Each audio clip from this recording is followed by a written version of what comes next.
If you had to live with one car for the rest of your life, what would it be? Well, if you asked me, I would pick this.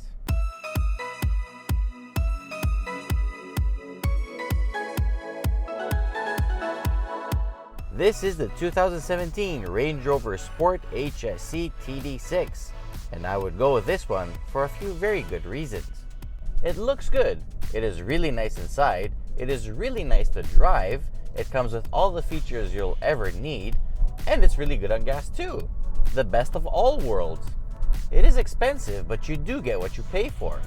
As tested, it's about 10 grand above the base price of 84,500 Canadian dollars, since this car comes equipped with the additional driver assist, power folding third row, park assist, and lots more.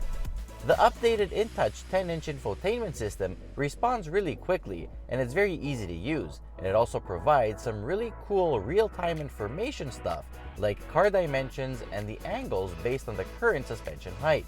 The one thing they missed when they were speccing up this car is the Terrain Response 2 system with the 2-speed transfer box. It is only $1,500, and I can't imagine a Range Rover being sold without it. When you own a Range Rover, it's all about being able to say, I can go off-road. It's all about the bragging rights.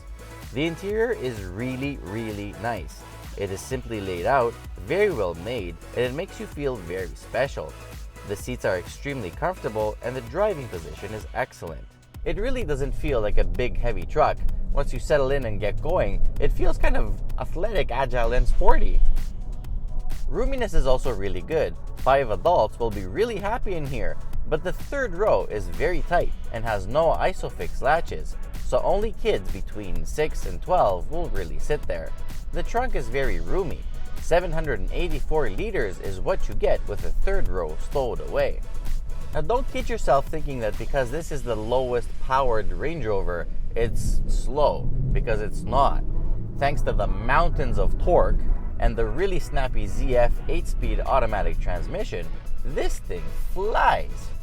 The 3-liter V6 turbo diesel engine makes 254 horsepower and 440 pound-feet of torque, and that is enough to make it feel really spirited and athletic. Put your foot down and you'll be doing 100 kilometers an hour in under 8 seconds. And all that while using just about 10.4 liters per 100 kilometers of diesel on average. The good thing is, they don't call it sport only because it boogies. It also handles.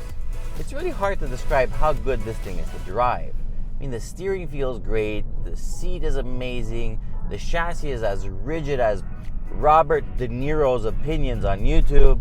It's nimble, it's responsive, and when you're done being sporty with it and you just ease down and take it on a really long cruise, you can enjoy the amazing range. Comfort is really enhanced by the really good soundproofing. I mean, even on a very windy day like today, on the highway, it's very quiet, which is great. And it's also really good off-road. Coupled with a sophisticated drivetrain, this thing will easily climb over your highest expectations. This thing is amazing. It is really difficult to pull off what Land Rover has done here. They've really built a car that can do everything really well, and it sucks at nothing. So I'm going to pretend that this car had the optional $1,500 Terrain Response 2 system with a low range transfer box, and I'm going to give it an overall score of a straight 10 out of 10.